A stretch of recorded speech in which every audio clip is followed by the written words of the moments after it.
Welcome back to my series on how to read a 400-page nonfiction book in under 2 hours. This is tip number 2.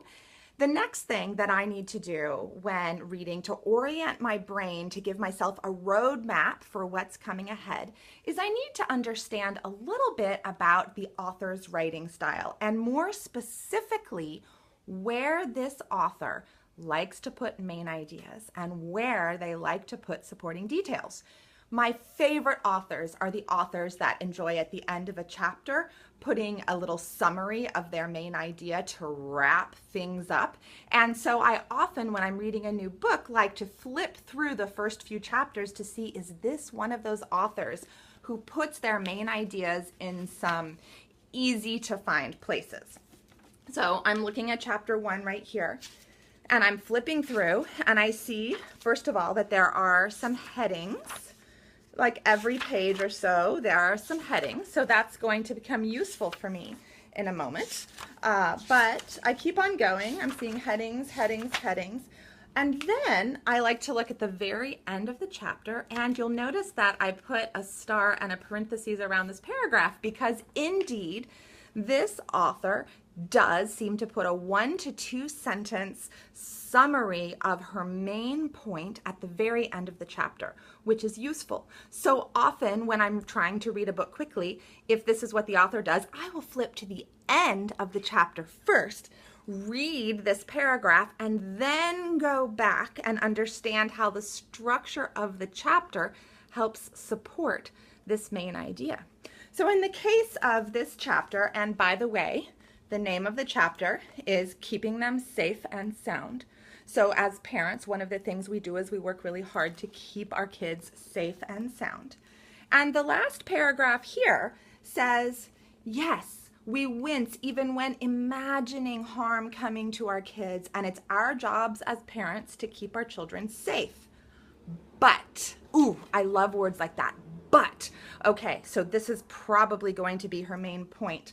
But we should open our eyes to the many ways in which hypervigilance keeps them penned in from the more liberated life they deserve to live, and that in turn would prepare them for adulthood. Aha! So this chapter is going to be about how our hypervigilance as parents actually limits students rather than provides more opportunities for students. Interesting. Okay, so now I'm going to go back through the chapter and take a little closer look at some of those subheadings. Let's see. So the first one is preventing accidents. Oh, maybe that's one of the first ways that parents are hypervigilant, is they do their best to prevent accidents. Interesting. So now I might actually know one of the supporting details to this author's main idea. And here's the next one. The overblown fear of stranger danger. It looks like that's a second example of this author's main idea. And as I go through, I see that that's exactly the case. So I now have a clue that if I want to take notes, I could write that main idea there, and then I could list the subheadings. And instead of just having a phrase for the subheadings like this, playing it safe on the playground, I might actually write one main idea sentence based on that subheading that summarizes everything that I read underneath that subheading. That might be a way I'm going to take notes. I still don't know for sure, but I'm starting to plan and strategize how I'm going to approach this material. And now that I think I understand the structure of how this author writes, I'll go to chapter 2, then to chapter 3, then to chapter 4, and spend just a minute looking to see, oh, did they do the same process here? Is there a paragraph at the end that summarizes? Do the subheadings give me some clues as to their supporting details to their main ideas? And if the answer is yes, it's much easier for my brain to dive in and start reading because I kind of know where I'm headed. I have a map.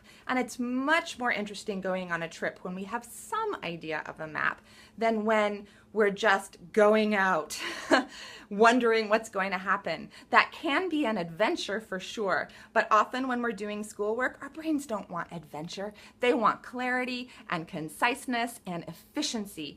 And this tip is a way to get there. So tip number 1 from the last video was pay attention to the table of contents. And tip number 2 from this video is pay attention to where your author puts their main ideas and where or how they use subheadings to help further their main idea as well as provide supporting information. More tips coming up in the next video, so keep on watching. See you next week.